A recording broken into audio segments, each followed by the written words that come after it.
मी आराध्य धुमाळ इयत्ता 6वीची विद्यार्थिनी आज भारतातील बदल, भूतकाळ आणि भविष्य या विषयावर माझे विचार मांडणार आहे. आजी आजोबांकडून ऐकलेला भारत वेगळाच होता.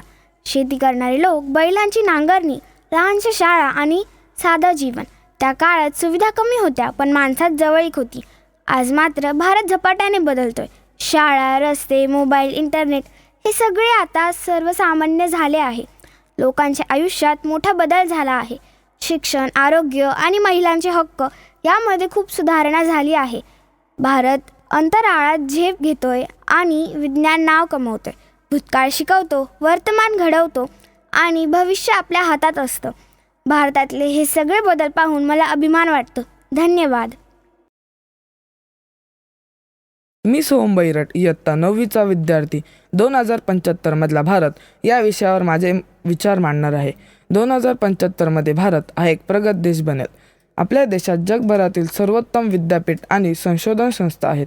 भारतीय शास्त्रज्ञ आणि अभियंता नवीन तंत्रज्ञ विकसित करत आहेत, ज्यामुळे 2075 पर्यंत भारत जगातला सर्वात मोठा अर्थव्यवस्था असलेला पहिला देश असेल. उत्पादन, सेवा आणि तंत्रज्ञान क्षेत्रात मोठी वाढ होईल, ज्यामुळे अनेक रोजगार निर्माण होतील. मला भारत असा बघायचा आहे की जेथे प्रत्येक मुलाला शिक्षण मिळेल, प्रत्येक आजारावर माणसाला उपचार मिळेल आणि प्रत्येक तरुणाला नोकरी मिळेल. तर मला भारत असा बघायचा आहे जेथे शेतकरी सुखी असतील आणि जेथे नद्या आणि जंगले स्वच्छ असतील. आपल्या भारतात डिजिटल इंडियाचा प्रभाव मोठ्या प्रमाणात वाढलेला दिसेल. कृत्रिम बुद्धिमत्ता, AI, रोबोटिक्स, बायोटेक्नॉलॉजी आणि अंतराळ संशोधन या क्षेत्रात भारत आघाडीवर असेल. भारतात शिक्षण आणि आरोग्य सेवामध्ये मोठी सुधारणा होईल. शहरीकरण वेगाने वाढेल, पण त्याचसोबत स्मार्ट खेडी ही संकल्पना प्रत्यक्षात येईल. जय हिंद, जय भारत. मी दक्ष पाटील इयत्ता 6वीचा विद्यार्थी शाळा या विषयावरील माझी स्वरचित कविता सादर करणार आहे.